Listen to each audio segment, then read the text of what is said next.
Some leftist in Finland here. There are very few instances of influencers taking to their social media to warn us about how awful a company is that actually moved me.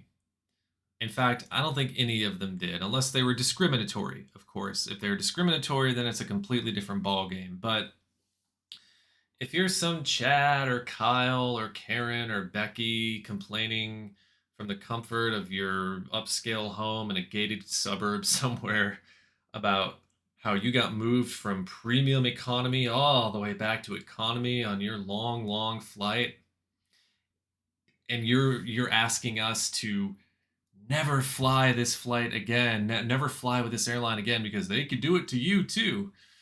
Really, they're going to do it to us too. Yeah, they all will. They all have that proclivity to screw with you, the customer.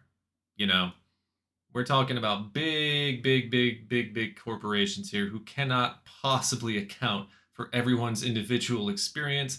People are going to get shitty experience. People are going to get shit service. That's just how it goes. I'm not going to bat for the corporations. I'm just saying that's how it goes. And if the worst thing to happen to you on a long haul flight is that your seat gets moved from one part of the plane to another part of the plane in a day and age where doors are flying off and bolts are going loose and people are losing their minds at 50,000 feet or 35,000 feet, yeah, I don't feel all that bad for you. I'm finding it really hard, and I'm not trying to invoke the fallacy of relative privation here.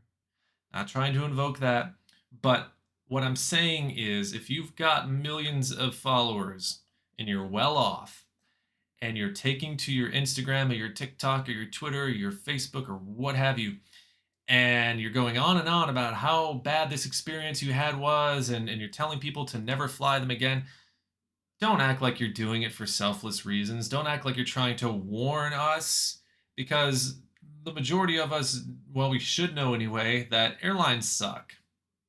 Airlines really suck. There are very few wholesome airlines out there. And more often than not, the only people who have the option to pick and choose which airline they take are the ones who can pay for the privilege, like you. I don't remember your name, but it's some influencer on TikTok or Instagram. And it was the impetus for this video because I have seen something similar to this in so many other iterations, and it always just makes me want to vomit when I see it because these people present this as if they're trying to warn you about some big company, especially if it's like a really huge company. They're trying to warn you. They're trying to lead you astray from danger. No, you're not. No, you're not. If I gotta fly Air France because Air France is the cheapest flight option, I'll fly Air France. I don't care how badly they treated you. I don't care how much spit they put in your food. I don't care how many times you had to listen to somebody take a noisy shit from your seat. Whatever your complaint is, if it's the cheapest option and I got to get somewhere, this is capitalism, late stage capitalism. Us plebs, we don't have much of a choice. But you, rich Beckies on the internet, you do have a choice. So when you're talking to us as if we do have a choice, excuse some of us for thinking that you're completely fucking disingenuous, full of your own shit, and only in it for yourself. This woman, again, don't remember her name, she had to suffer the awful indignity of being moved, not from first class. She didn't lose a first class seat. She was moved from premium economy to economy. Oh, that's where the hoi polloi sits. That's where the dirties and the nasties sit. That's where the fungus grows. That's where the buses don't run. That's where kids are running up and down the aisles, just like in the movies, right? Knocking every seat with a baseball bat or whatever they got in their hand. And that's where the doors are flying off and all the chaos is happening. Oh, poor her. Poor her and her family. Poor her 6'4" boyfriend or husband or whatever. We spent, and this is where she lost me. $12,000. We spent $12,000 to get this seat and we got this seat. Oh my God. And, she said she would be okay if she were traveling alone in economy. Bullshit, right? But since it was her family, she needed the premium seats, the premium economy seats. You just getting bumped back One peg. It's not like you lost a first class seat to some rich trouser stain who bought their way onto the plane. It was a mix up, it was a mishap, something happened. Oh well, here's your economy seat. At least you're getting from point A to point B, and at least you have the means next time. If Air France is so horrible to you, at least you have the means to avoid them. Guess what? A lot of us don't. And a lot of us are okay with that because we have to be okay with it. We have to. It's like when they tell me thank you for like I'm on the airplane and they say thank you for choosing us. It's like this is news to me. I didn't choose you. You had the cheapest uh, Expedia or one of these ticket broker websites. They had the cheapest option. It's like when I go to tank up my car, I don't have an allegiance to ABC. I don't have an allegiance to SEO or any of the or Citgo, BP, whatever. I have an allegiance to whatever company is advertising the cheapest fuel on their sign. So that's why I see these advertisements for gas companies, for oil companies. I'm like, uh, all right, you're not moving me and you're not inspiring me. I'm just gonna go where it's cheaper, like most other people. Why do you think they have apps where people can find the cheapest fucking gas? They're not trying to find the place that gives them the most friendly customer service and service with a smile. They're, you know, so with the flights, it's the same deal. So when you get on camera, you get on your social media from your wherever the fuck you are, and you're trying to warn people about the horrible customer service somewhere. I think we're all pretty aware that major corporations, they don't specialize in customer service. They can't. For one thing, it's an expense that they don't want to that they can afford, but they don't want to pay it out. And for another thing, they're serving millions of people per day. Air France is serving maybe not millions per day, but thousands of people per day. You're bound to have a shitty experience somewhere. And if the worst thing to happen to you on a long haul flight is that you got your seat moved back one class, you should just count your blessings your door didn't fly off. Count your blessings that some guy didn't lose his mind and get your plane diverted somewhere or have to land somewhere other than your destination. Jesus Christ. Yeah.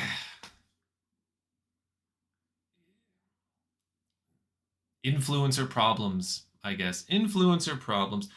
And I'm not trying to disabuse people of their right to get on the internet and complain about shitty service. That's fine, especially if you've been discriminated against in some way. But don't, as some privileged white woman with however many thousands of dollars and however many millions of followers and however many endorsement deals to sell shit on the internet, which corporations, by the way, they once they found out about this influencer thing, they probably just had this collective orgasm.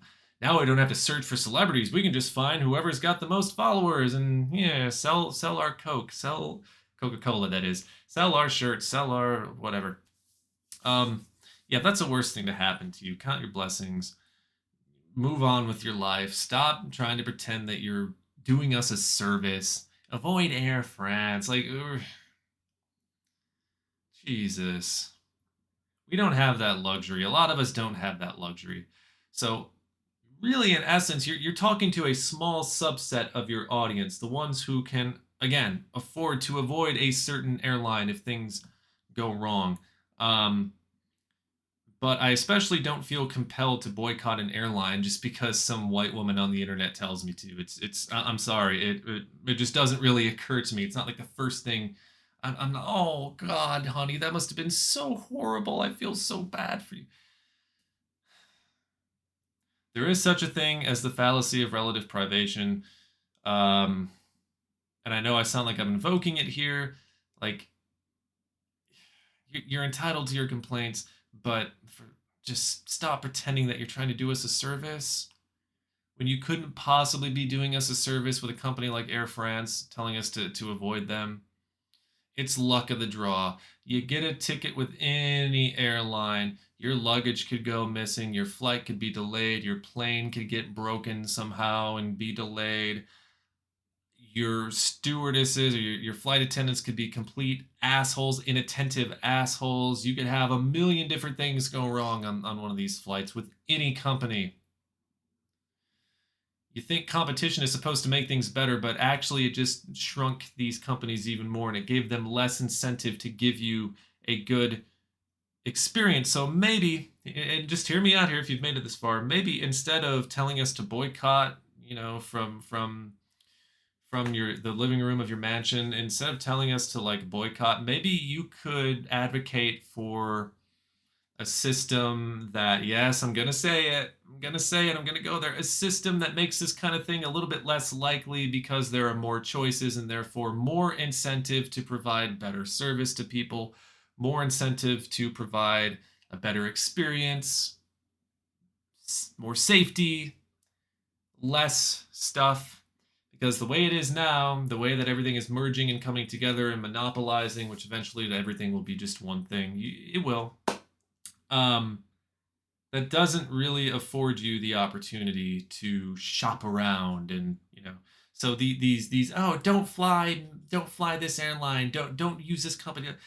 It's just a way for rich people to complain and have a bunch of people feel sorrow for them for whatever fucking reason so that they can feel justified in their anger. And something tells me that even if like Air France, like, can you imagine now with all these influencers how much more bullshit customer service representatives have to put up with? Because some Karen goes on TikTok and yaps about how bad their service was, so now they got thousands of their followers calling and writing angry emails and sending angry postcards and everything. Oh, God, it's got to be so awful. But I'd be willing to bet that even if Air France did call this woman and offer a sincere, humble apology, it wouldn't be enough for her. It wouldn't be enough. She would put them on speaker and then turn on another camera, and then she would start to complain about how insincere they sound and start to complain about how they should have given them more and compensated them more. I should have gotten free stuff. Give me swag. Give me a hat. Give me a water bottle. Give me something material that shows me that you care because that's who I am, a material person. It wouldn't matter to them. They'd find a way to spin that too. So at best, all you're getting is a show. You're just getting a show. You're getting something to sympathize with and or laugh at. That's all it is. They're not doing you a favor. These influencers are not doing you a favor when they tell you to avoid a company, unless, of course, again, they're being discriminated against for some reason out of their control, or they had a explicitly horrible experience where their life was in danger or something.